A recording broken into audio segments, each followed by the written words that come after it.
Hello, you. Yes, you. This is Usayome Sale from Ways Primetime. Now, we appreciate your continued support for watching our content, following us across all our social media. But we've noticed, for those of you watching us on YouTube, 88.5% of you who watch our content aren't subscribed to our channel. Why? Now, if you are enjoying our content, you enjoy our shows, and you want to stay updated on all things Ways, it's time to hit that subscribe button below. Now, subscribing isn't just for you. It's for the growth of our channel. It helps us get bigger and better. With your support, we can continue to bring even more intriguing and exciting content. How about you subscribing right now and being a part of our community?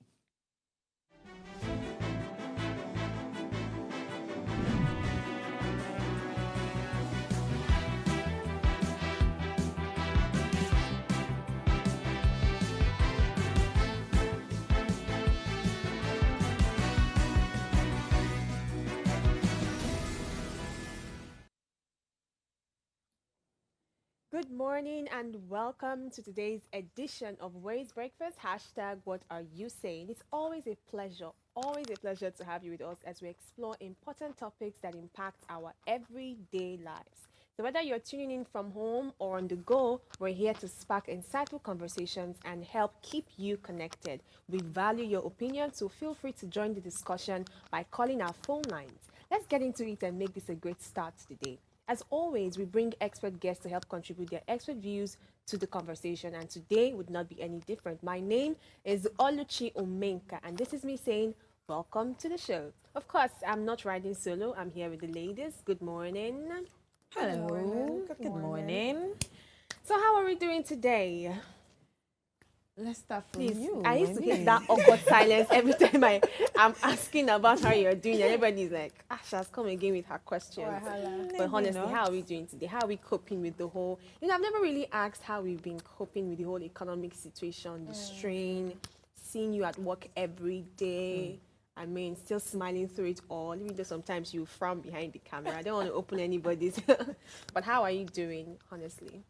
I think the past couple days, yes, I like the fact that I was able to save on transport fare on Monday morning. As a guest coming on Sunday, it was one thing that really made me happy. And the fact that I also did not regret the decision to come on Monday morning. I mean, I was not stuck in traffic. I didn't come late. I came on time. Then I was able to save because I actually did not have the money, but then I had enough money to come. Then I think since then I've not been thinking about what I'll eat or whatnot because I think I've been on the flip side of the war. I've just been there, just there. How about you, God's Beauty? What's been up? I think I'm beautiful and fly. Rocking daily, one daily, stop. I want to expose you now. This morning, God's Beauty was asking me that, can I see this beautiful girl on the screen? I was wondering. She's the one. When people use third person single or third person plural for themselves, it's giving another level. She's and you're referring to yourself. But I mean, but I like it. I just like, I mean, if you don't praise yourself, who will? Right. Do you get what I'm saying? So I think I do that a lot, and it's literally like by default. Do you get what I'm saying? But I mean, the week has been quite interesting.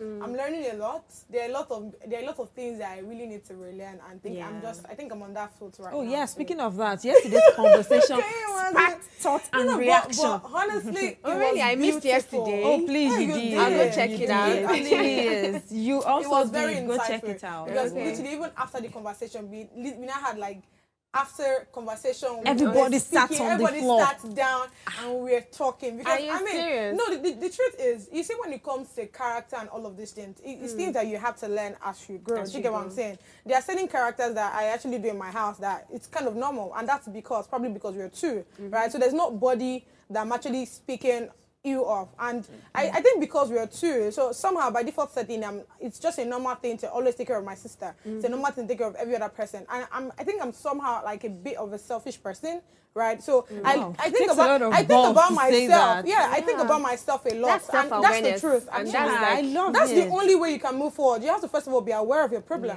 for you to be able to grow out of it. So it's something that I'm beginning to understand and I'm learning to. So if there's one or two things I'll pick from what you said. Number one, she uses third person singular or plural for herself, which is very, very good. I mean, and then she said it herself that she knows that she's selfish. I mean, yesterday's conversation.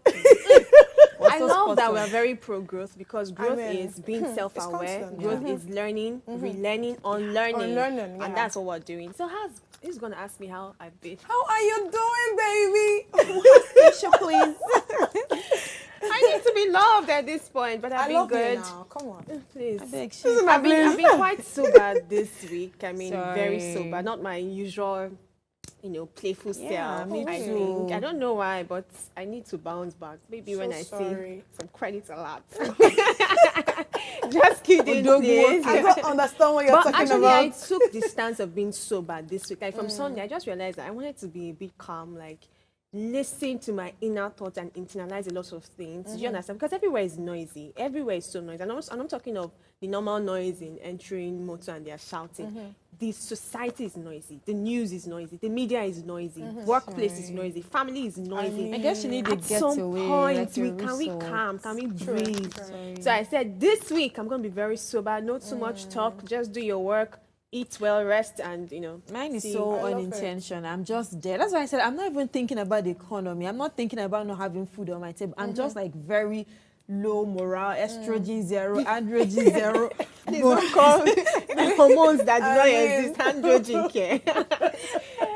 But I'm glad to see us on the table. And today's discussion is going to be very insightful because it concerns us all. It's about dealing with burnout for professionals and, everybody. So if you're here to subscribe to our YouTube channel, this is another call. Please go to our official Upgrade TV, click the subscribe button now, like and share the link. So we'll go on a short break, and when we return, go straight to the headlines across the globe. So stay with us. We'll be right back shortly.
Glad to have you back from the break. Now let's take a look at the news from the pages of today's newspaper. Today we have The Punch, we have The Guardian, and The New York Times. I'll start with The Punch. The major headline reads, Governorship poll, 35,000 cops arrive Edo as joint forces begin patrol. Military, NSCDC, EFCC personnel backup police team. INEC trades ballot boxes movement. Police parade 2,740 suspect kidnappers, others with 4,087 ammunition rounds. PDP shifts INEC. PDP shifts NEC meeting over state Congress crisis. 3 Oyo students remanded for allegedly causing colleagues' death. Federal government alerts 11 states as Cameroon plans Lagdo Dam release. Above the major headline says executive order, Tinubu eyes $2.5 billion investment. How federal government earned $1.29 billion from telecom license, says Obasanjo. 3 marketers to import 141 million liters petrol, and 20 governors borrow fresh 446 billion naira as revenues tumble. Very interesting story, as always. I wanted to pick up different stories here. Like a lot of them caught my attention, from the import of 141 million liters of petrol from the 3 marketers. We don't know the implication of that to the Edo governorship polls. Even though I've been trying to be away from that. I mean, we have a lot in Lagos. We wish you guys the best, really. At this point, we really do wish you guys the best. But then this one caught my attention. I said I'm going to talk about it. It says 20 governors borrow fresh 446 billion naira as revenue tumbles. So I'll read the full details I found on the website. It says debt servicing costs incurred by 29 state governments consumed 80.7% of their internally generated revenue during the first 6 months of 2024, highlighting the significant financial burden the sub-national currently face. So the dire situation also forced governors to borrow a total sum of 446.29 billion naira within the same period, despite a 40% increase in its statutory allocation from the federation account. So there are issues in fiscal management, as the vast majority of the revenue that states could otherwise allocate to essential public services, and a whole lot of stories. But you see, what's really keen here is there was actually an increase in their statutory allocation from the federation's account, a 40% increase. Yet we still see them borrowing money. And this amount is, this is a whole lot of money. 446.29 billion naira has been borrowed for what exactly? And this is not just one state, but it cuts across different states. At this point, I don't think debt is something we should start putting our hands in. We're already in a whole lot. And you know how debt it looks like. At first, you could think the money is going to solve your problem until 2-3 years later, and you cannot handle the implications that comes with it. Do you understand? So I'm wondering what really goes into all of this. The interesting part is we keep borrowing loan, taking different terms and conditions. So I feel like it's more than the interest rate. At times they say, okay, if we're going to give you loan again, sign this document that in the next 2, 3, 4 years, we'll bring this thing to your home country or your home state and we execute this. Because they are not dense. They know that Nigeria has that track record of not paying back debt or having a backlog of debt from IMF, from World Bank, from different organizations. So I feel like they are no longer taking the money back. They are giving us a loan in exchange for something else. I pray we do not regret. My own question now I is... agree with you, actually. The issue of accountability. Is the federal government usually aware of these loans that state governors are always taking? President Tinubu said all the commissioners is going to install, he commissioned then, inaugurated then rather. There would always be a monthly meeting and anyone not doing his or her job well will be sacked. Dear fellow gentle readers and listeners, nothing has been done. Yes, he has sacked a couple people. I heard they resigned. He sacked them and then they came out to resign themselves. Yeah. We need to stop borrowing money. Yes, we need to stop borrowing Because, money. I mean, allocation was increased now. By 40%. What did they use the money for? God bless you. Maybe It's how they actually borrow money. Again. It's how they borrow money. Okay, you see now that it is not even stated what they want to use the money for. It has not been stated. Whoever that even give them the money, right? Like you said, I feel like they also have their interest in this thing, because if they don't, they're gonna say no. These people don't have the money to pay back. This is how Do you understand? They don't have the money to pay back. Out of the 400 billion, governor 200 billion personal funds. I mean, out of the remaining 200 billion, all the senators that were aware, signing, they collect even if it's 20 billion. So the one that will finally get to with the citizens. Please, let's jump to Guardian. We need more accountability, and hopefully we'll get to that point. Taking a quick look at the Guardian newspaper, the major headline is reading World Patient Safety Day. Nigeria battles spike in medical errors, negligence in hospitals. And after 8 chemo sessions, 25 rounds of radiotherapy, single mastectomy cancer diagnosis turns out an error, says patient. The next one said diagnostic errors responsible for 16% of patient harm. Practitioners blame lack of standard infrastructure for quality care. We're dumping ground for quackery, fake substandard, unvalidated kits and devices, says AMLSN president. And the next one reads, a panic in Abuja over vibrations from multiple head tumors. The next one reads, LASCG seeks accountability, says misdiagnosis cost patients 40% more.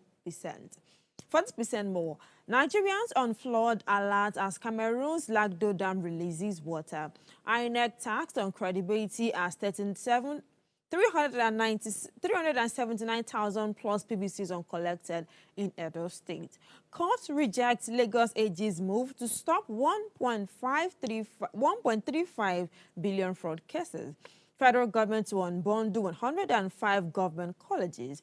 The last but one reads, Clark Lot Dangote urges support for local refinery. And the last one reads, ministers want of 300 million youth unemployment in Africa.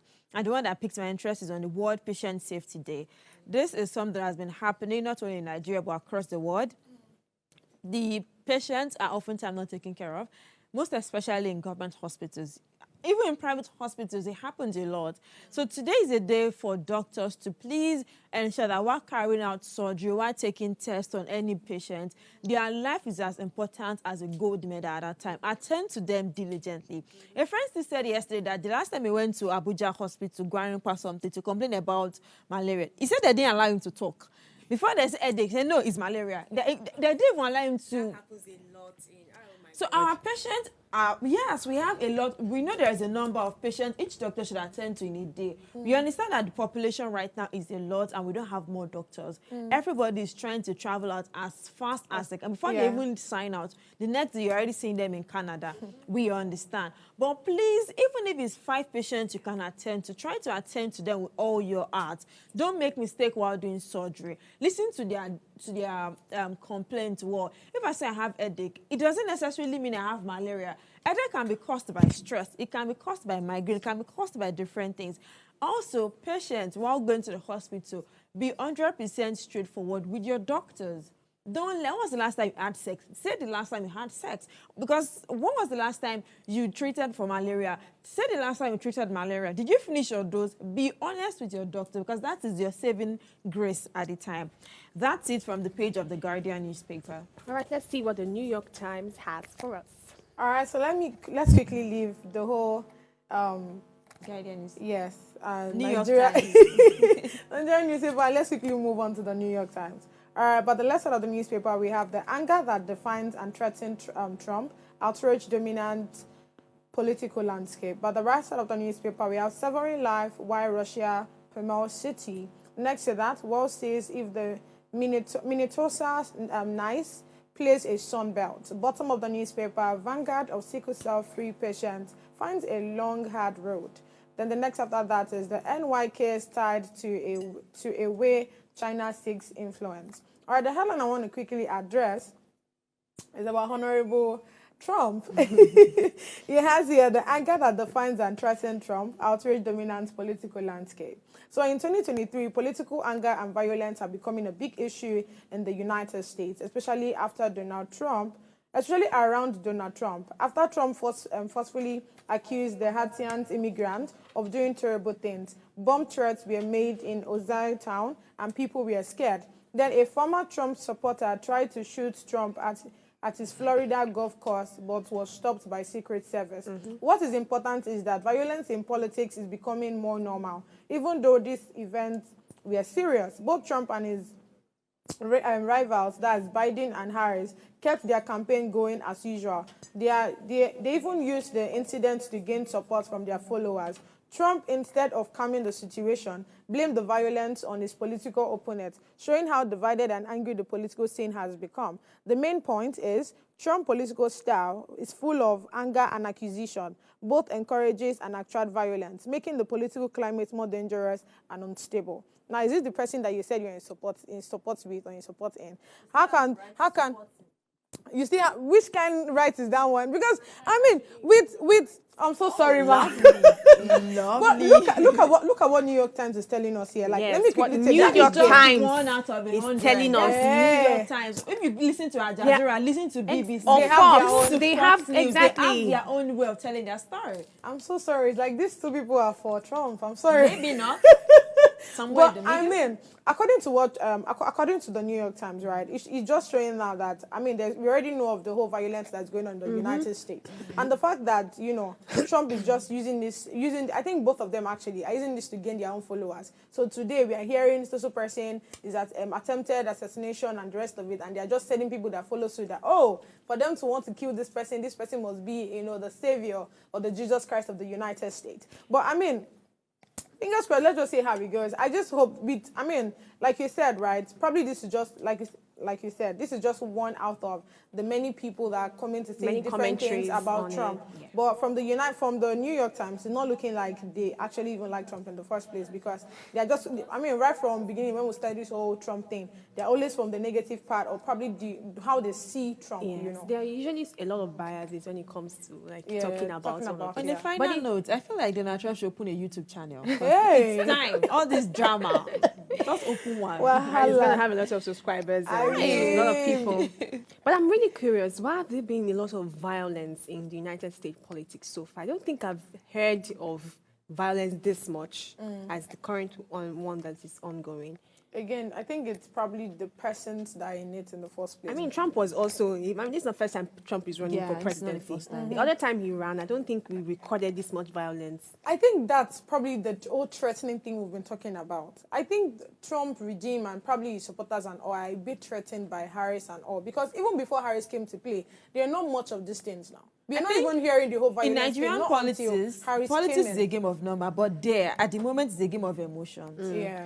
All right, that's all we can take. Today's headline news has been dragged because a lot of things to discuss, but we cannot forget the major conversation for today. So we'll take a short break, and when we return, go straight into the topic for today. Stay with us, we'll be right back shortly.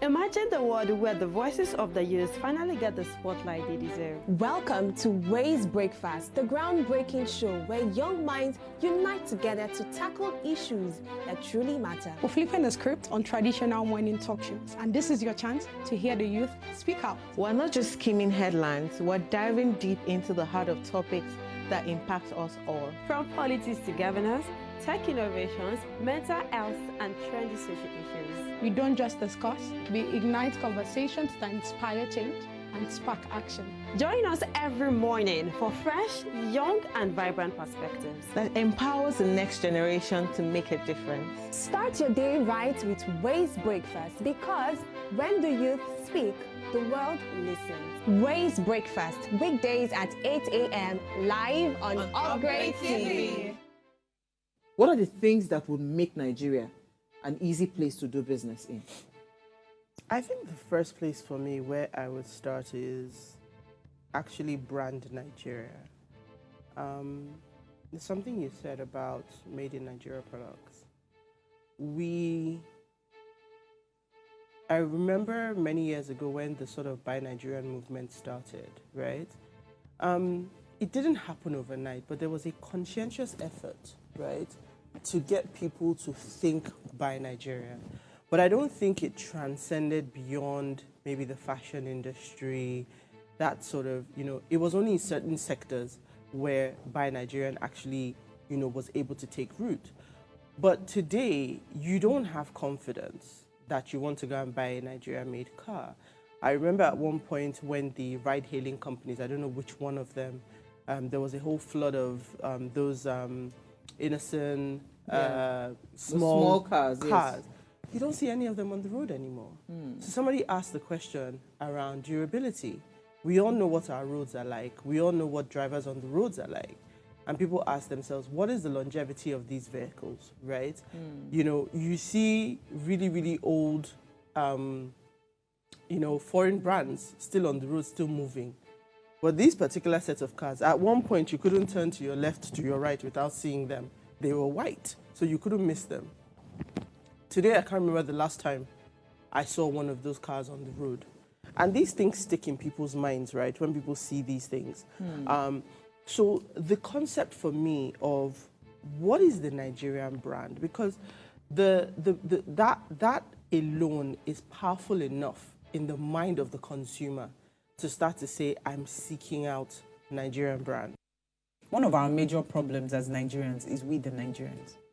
So the fact that we don't care or love ourselves, we don't care or love our country, we have no loyalty to anyone. We always, and when we have issues in Nigeria, when issues come up, we throw the religious and ethnic, you know, cards to suit our personal and selfish desires. When it comes to election, you are my brother.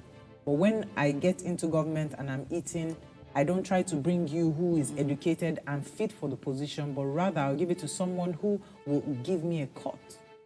So we do all these things for selfish desires. And that is how we've gotten to where we are. Because if you are not able to be honest and have high morals and integrity, when it gets to the point of also, when you have stained your hands, it now becomes almost impossible for you to be the same person who will sit on that seat and be part of a committee that they will put together to persecute someone because your hands are dirty.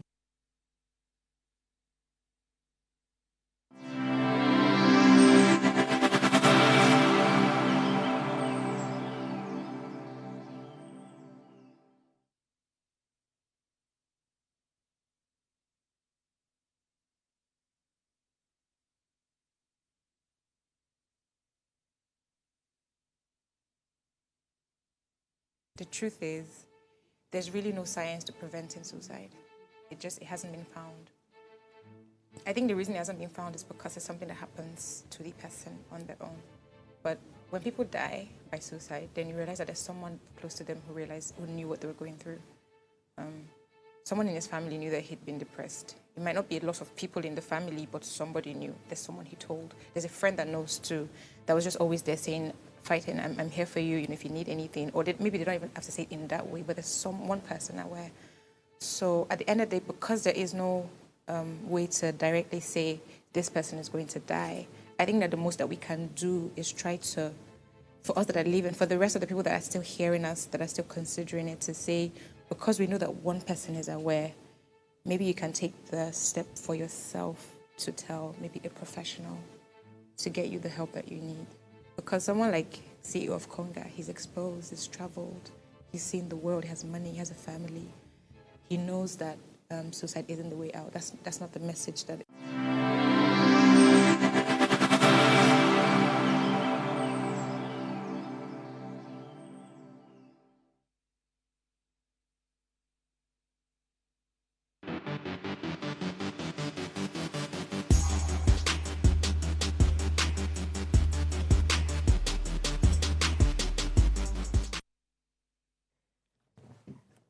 Welcome back and thank you for staying with us. So today we're diving into a topic that has become all too familiar in our fast-paced world, managing burnout for professionals. With increasing work demands and constant pressure to perform, burnout is something many of us face but often struggle to manage effectively. And we'll be exploring what burnout really is, how it affects both our personal and professional lives, and most importantly, how to prevent it and recover from it. So joining us to break this down is Aisha Adams, a certified neuroscience and wellness coach, trauma recovery expert, and CEO of A. Adams Primo Limited. Aisha has a wealth of experience helping individuals and organizations manage stress, overcome challenges, and achieve lasting emotional well-being. So today, she'll share her insight on how professionals can recognize the signs of burnout and strategies to manage it while maintaining a healthy balance between work and life. Good morning, Mrs. Aisha Adams. Thank you for having me. We're so glad to have you join us physically. In fact, I was so amazed and happy that you're going to join us physically. We've been having a lot of Zoom, guests, and we needed to have that connection with our guests. So how was your trip down here? Oh, well. It was Nigeria. That's interesting. All right, so we're discussing burnout. We really run out of time in that sense because we had a lot of discussion and different things come up. So I want to talk about burnout, and it would be nice to start this conversation from the very basics, right? So let's understand what are the early signs of burnout that professionals tend to overlook, and why is it important to recognize them very early? Okay, so what is burnout? Because I like to start from the definition, because I feel like a lot of the time in Nigeria we tend to use words very flippantly, and sometimes you can confuse depression as burnout, and sometimes people think that they're depressed but they're actually burnt out. So burnout is basically mental exhaustion, and sometimes you feel it emotionally, sometimes you feel it physically. So some physical symptoms could be things like exhaustion, consistently being tired, headaches, recurrent headaches, body pains. Sometimes you just wake up from sleep and you're like, but I just woke up, I'm still feeling exhausted. Fatigue. I don't understand what's going on. And a lot of the time, think about it, I got here how many minutes ago, but I left my house past 6. And I left my house past 6. And I had to wake up earlier because I have kids. And that's like this perfect scenario for most professionals. So I would say that the ways that you can recognize burnout is, if you find that you're not sleeping well, if you struggle with sleep, if you struggle with being able to concentrate at work. There are those things you're putting a lot of effort, but then you're not getting results and you're wondering why. Perhaps you're not really concentrating on what you're doing, and your lack of concentration could come from a place of exhaustion. It could come from probably you don't even understand what your work schedule is. People struggle to talk to their managers and say, oh, I don't know what I'm doing. So they say that fake it till you make it thing. But is it really working? I feel like sometimes you just go the old-fashioned way. I don't know. Vulnerability will not kill anybody. In fact, it will enhance your life.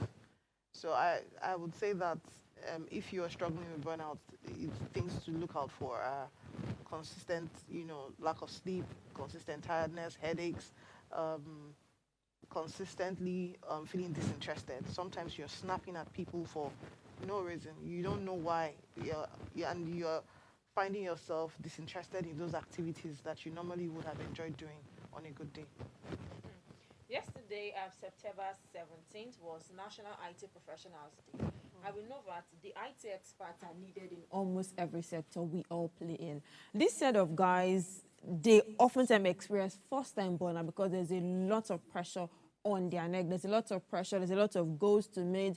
The company's website is on them. The company's staff, individuals, and system is on them as well. So now, how do people who experience burnout at workplaces, that burnout are caused from work, strictly work? Like you said you left your home 6 in the morning. This was due to home, Lagos being Lagos, traffic being traffic, and everybody trying to come here, right? So for professionals like people in the IT space, people in the banking sector, doctors, people like that their 8 hours is not 8 hours. Their 8 hours is like 20 hours straight. It's like, you are working, you planned in the morning, okay, I'm working 9 to 5, but you ended up working 9 to 9 p.m. and it is a lot of stress. And first day you are fine, second day you are fine, third day you are fine. How do they deal with burnout like this? They love what they do. Yes, the passion is there, but they are getting tired by the day. Self-care. It's a good thing that I'm also a therapist, and there are times that I work more than the time that I want to work. And I know there's a struggle between your passion and service and, the fact that you're human. Human beings, you're human beings first. You're not a robot. I think you need to get that. Second is that you need to invest in self-care. Self-care practices, even during work hours, take a walk. Like 5 minutes, 10 minutes. These things are not, like, we think it's like something Herculean, but it's not. It's like simple stuff. Drink water, hydrate often. Exactly. Hydration. When was the last time you drank 2 liters of water? That's the public health recommendation. 2 to 3 liters of water daily. You know, it's true. You know, and, but people don't drink water, and water helps the brain relax. I promise you. If you're feeling headaches, don't rush to take medication. Take water, drink. Perhaps your brain is telling you you need to calm down. And then I would say food. What kind of foods are you eating? The food we eat is really important, especially for high stress work. You know, are you eating fruit and fiber? Are you eating things that are giving you extra energy? Fruit and fiber. I thought of these snacks. No, actual fruit and Fruit and fiber, fiber, old-fashioned fiber. Fruit and fiber. It's, you know, things that oats, you know, you don't like it. Sometimes we don't like the things that are good for us. I mean, But sweetheart, just take it. Once a while, you know. Economic smart. Let That's me the eat thing. apple. It will sustain me from 9 to 5 instead of taking fiber. What about instead of taking oats? Then the next 30 minutes I'll be hungry again. No, but the thing is that it's not all the time. It's just needed for your balance, for your health, for you to be able to nourish yourself for those long work hours. Yes, take apple, take fruits. I said fruit and fiber. And the public health recommendation for fruits is actually 5 fruits and veg a day. But, well, I know that most people can't do that. So at least, do you even do it in a week? Okay. Do you do it in a month? Come on. You know, and if you're in those kind of high risk or high stress work, it's important that you load up on your health. Because how can you give what you do not have, you know? And I know, like, health professionals tend to do the most. People in those kind of spaces, they say, oh no, I'm so busy. The work will be there after you are gone. So nurture yourself, nourish yourself, take vacations. Your weekends, use them. You cannot use your weekends for partying all weekend. Come on. When are you sleeping? When are you catching up on the sleep that you have lost? Because your body will tell you, it will talk to you about it. Like, there was a time I would say, oh, like I'll be doing Forming and Voltron. Sweetheart, nowadays, weekends, I tell everybody, please, I need to sleep. On Saturdays, I would make sure that except Saturdays that I have work or stuff, I would ensure that I sleep. And if I have work on Saturday, best believe it, I'm at home on Sunday. And that Sunday, I would make sure that I sleep. That sleep is super important. Because during sleep, there's a lot of repair going on in the brain, in the body. And when you do not, you've lost on sleep all week. What's happening during the weekend? Do something for yourself. I would also say that go for fun things. All this seriousness, I know we feel like, oh, the only way I can keep improving on my work is if I'm serious. But what if I told you that if you took time out to play, that play is actually also helping you get better at work? Because it gives you that opportunity to, you know, relax. It gives you the opportunity, your brain calms down. You're even able to think beautiful thoughts. Also, stay in nature. A lot of the time we're indoors, where, you know, no fresh air, you know, in your lungs, you need to breathe good air. You know, so go into nature. Just take a walk around, stay around trees, you know, go to a park. Something that will just help you re-energize. Self-care is super, super important. Spend time in therapy. Spend time with a masseuse. Let them press your body. Like, you will not die from it. I promise you. Go to a good masseuse. No, it's true. And I find, like, when you're saying things, people make it sound like it's luxury. But the question I ask you is, what is the cost of your good health? Yeah, do you understand? What is the cost? Because prevention is better than cure. If you were to load up on self-care practices, the chances that you would start to feel better about yourself is higher. Speak to a friend. I don't know what they did to us in this country and what made us feel like vulnerability is a problem. The thing is, like, it baffles me how everybody just sucks in. I used to call it Ishonokba Bruce Lee. Like, is this thing where you feel like... Everybody wants to be uptight. Do you understand? And the truth of the matter is that we all need people, every single human being. Yeah. In fact, one of the essential needs of human is connection. And connection speaks to intimacy. Connection speaks to, you know, leaning on someone. Connection speaks to community. There is the part of friendship in our lives. And so it's important that when you are struggling with burnout or whatever, or you're in high risk, you give yourself those little things that can actually nourish and help you feel better about yourself. I'd love to cut you short. We have to go on a short break now. We'll return to continue the conversation. So please stay with us. We'll be right back.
All right, welcome back and thank you for staying with us. We're still talking about managing burnout for professionals, and we have a professional in the house helping us to dissect it. And Godsriti was going to ask a question. Yeah, so I want us to face reality, right? Look at the economic situation in Nigeria right now. When it comes to work-life balance, it's just more like a normal word everybody just keeps saying. No, let's be factual, because I mean, you have because of the kind of rent or whatever bills that you have to take care of, you have to work excessively. You have to do everything you have to do. You have to get money to pay your bills and all of that. So I would want to ask, what realistic goals, or do we say expectation, or do we set as professionals in order for us not to be burnout, right? And now let's come over to the places you're working. What do you think the bosses or the organization should do in order to ensure that their professionals don't burn out easily, or even if probably things that they can put in place in order for us to rest, probably a 1 hour break or something? I want you to touch on that a bit. I think I'll start with the second one because I like it. Okay. What can professionals do to, what can bosses do to help there? I would say that they can invest in wellness programs for their staffs. And it's not expensive. It's not, everybody needs someone to talk to. Yeah. Let me ask you a question. If you're working in a place that invests in your mental health, that cares about you enough to say, you know what, once a month, we're going to bring in a therapist or a mental health professional, and each of you has that day to go sit down with the person, would you be more interested in investing in the work? Yeah, I will. Do you see? And guess what? It could even be a group session. Have a group therapy session in the workspace. Not group therapy. There's something I do called Smash Your Goals. Okay. And the Smash Your Goals workshop is really about helping you increase productivity through working through the things that is bothering you from the inside, to the things how to set your goals and all of that.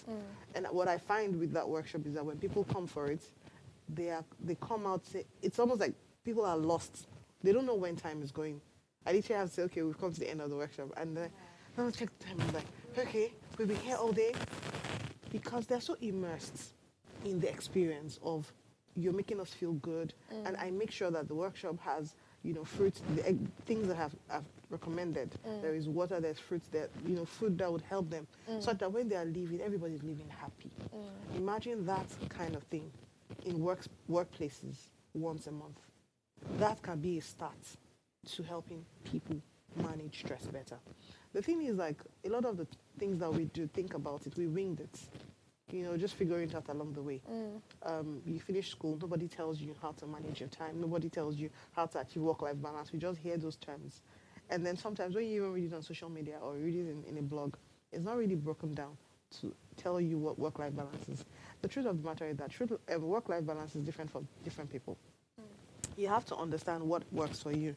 And you have to stop measuring yourself on the yardstick of other people. That's another problem. It's like you're like, oh, my colleague does this, da da da da da da da. Is that your own calling? Is that what your purpose is? Is that really in line with what you want for yourself? And truth, I promise you, focus on your focus. Let the other person focus on their focus. Everybody will be fine. And I love what you said about realistic. Realism is relative. What I think is realistic for me might not be realistic for you, and that's fine. But you need to define it for yourself first. That's the first thing. Because if you haven't defined it clearly, you would have an issue. You would have a problem, because you will keep measuring yourself on the yardstick of somebody else. There's also the importance of people enforcing, break times. But also, I think staff should also be reasonable. It's important that everybody's playing reasonable. At the end of the month, you want your boss to pay. You should make sure that during your work time, you are working. You are not just faffing around or just browsing on social media. Come on. Where do you expect the boss to pay from at the end of the day?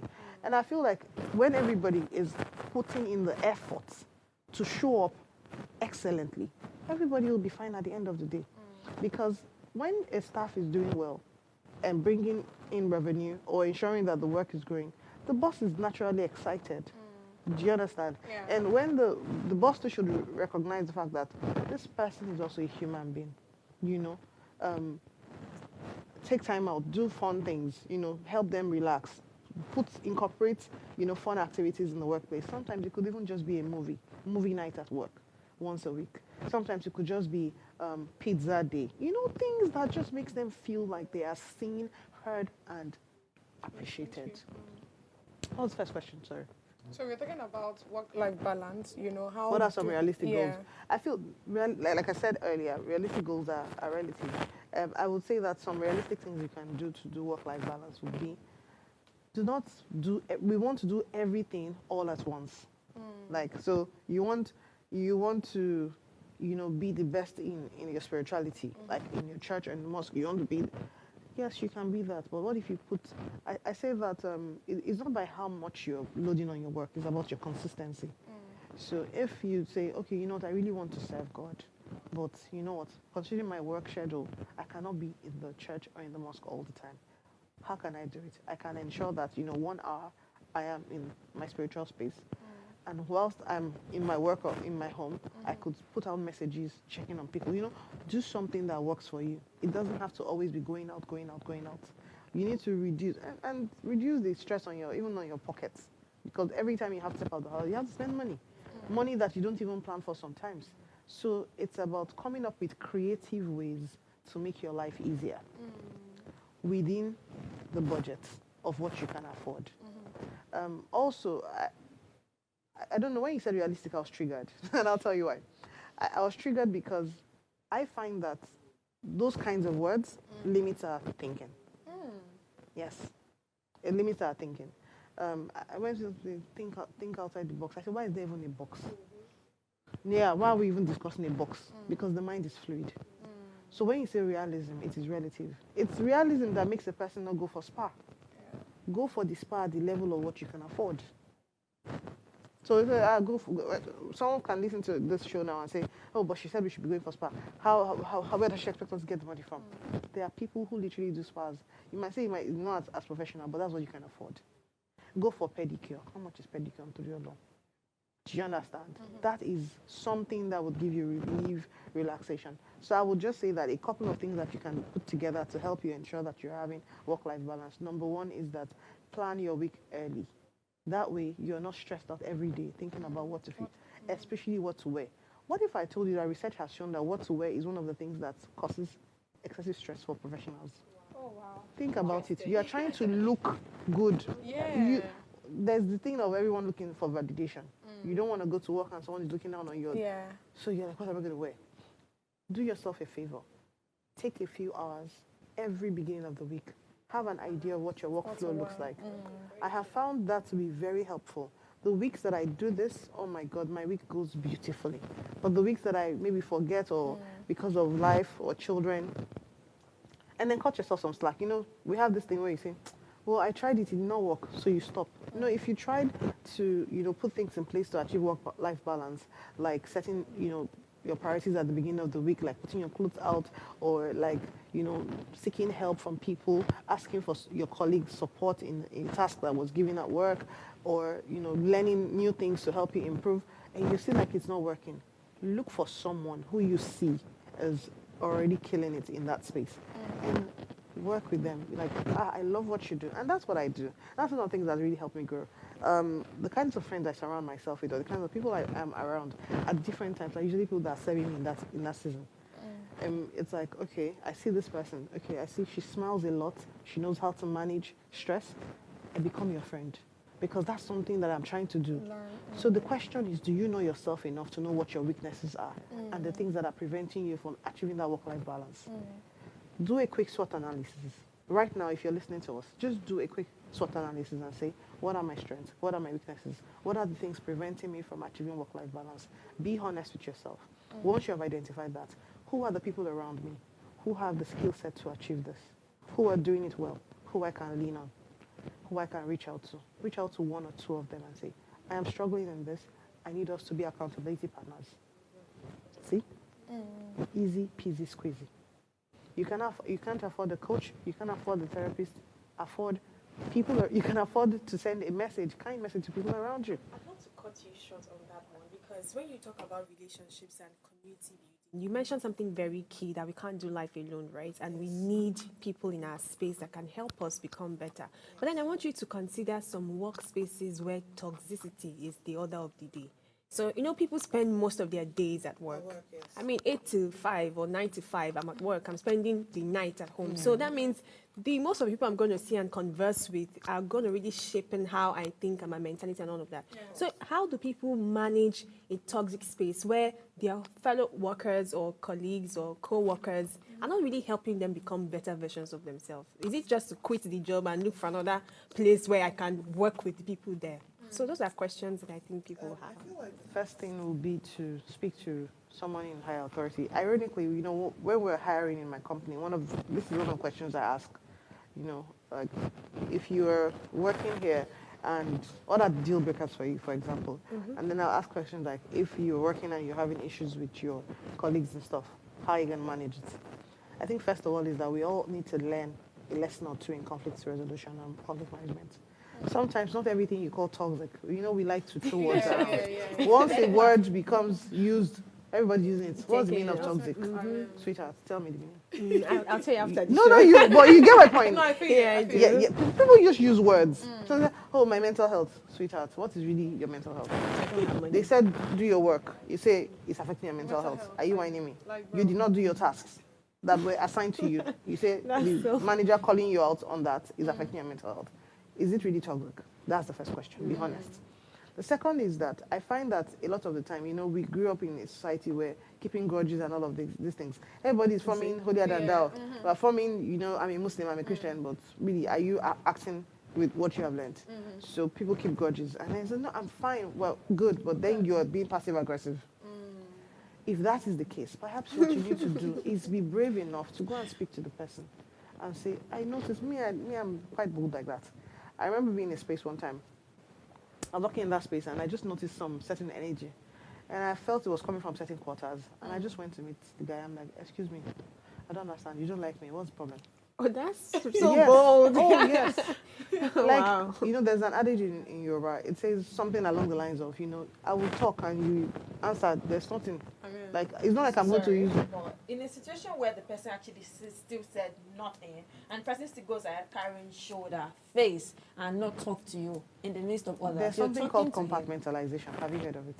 Compartmentalization. Tell us. I feel like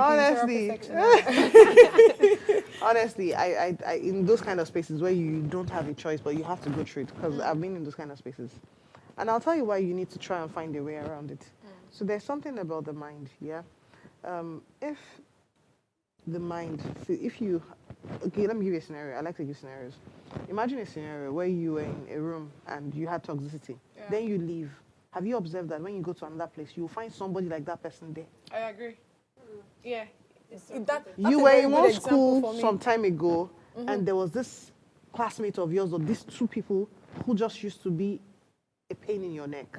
They were very toxic, very aggressive and stuff like that. And you keep avoiding them. What happens? You're like, I'm not even leave the school for them. I'll go somewhere else where it's better. Then you find yourself there. Or in a relationship. You're in a relationship with this guy, Abby. The guy was a certain way. Then you're like, it's the guy. I'll leave. There are better men out there. Then you go and then you meet another person. So there's something with the mind, right? One of the presuppositions of the mind is that the mind it keeps scores. It takes account.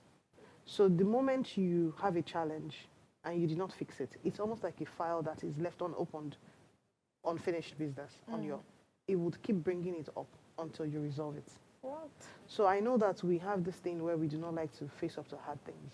But facing up to it helps you build resilience. It helps you to build your adversity quotient. It helps you to learn how to demystify or break down hard things. And the more you learn how to break down hard things, the better it is for you. Not just in those relationships, but in life in general. It means that when tough situations come, you don't have to face it head on. Correct? Correct. And you build that muscle, and it's called courage. So are you saying now that... So I am saying that if you are in those kind of spaces where you are feeling, first of all, try to approach the issue. Not just go by the side, go by the back, prevent, avoid. No. Sometimes you just face it on and say, what exactly is the problem? Because if you do not know the problem, sometimes you think that someone is being passive-aggressive, you are actually the problem. The first thing is set yourself. What am I doing?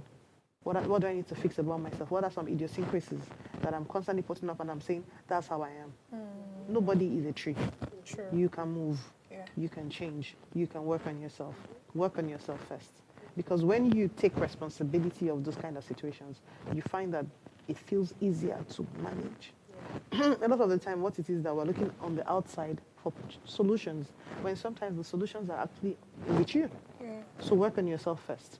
Ask yourself, what have I done to give this person the permission to be this way with me? Is this person the same way with everybody? If the person is the same way with everybody, is there one person the person is treating better?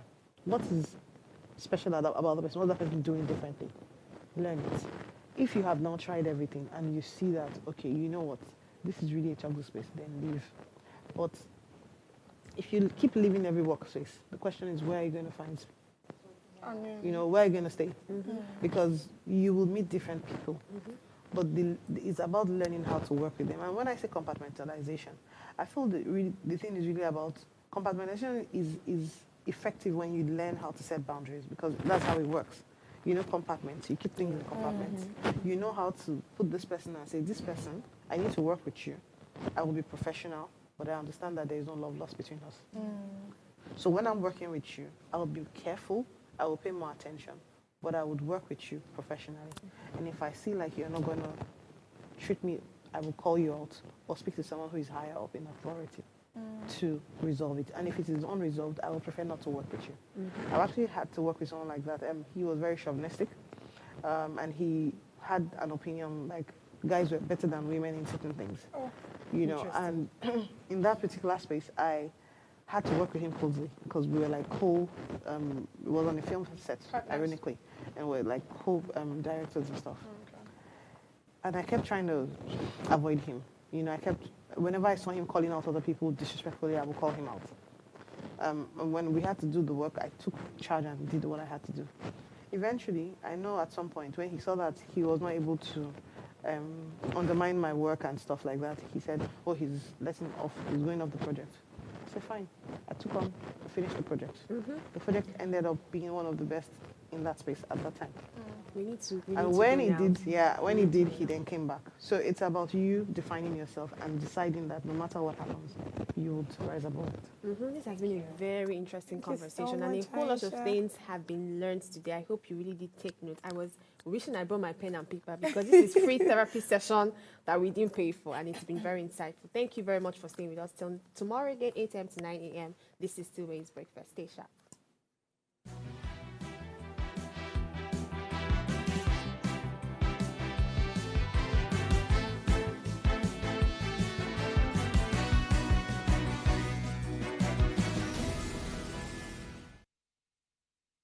Hello, you. Yes, you. This is Usayome Sale from Ways Primetime. Now, we appreciate your continued support for watching our content, following us across all our social media. But we've noticed, for those of you watching us on YouTube, 88.5% of you who watch our content aren't subscribed to our channel. Why? Now, if you are enjoying our content, you enjoy our shows, and you want to stay updated on all things Ways, it's time to hit that subscribe button below. Now, subscribing isn't just for you. It's for the growth of our channel. It helps us get bigger and better. With your support, we can continue to bring even more intriguing and exciting content. How about you subscribing right now and being a part of our community?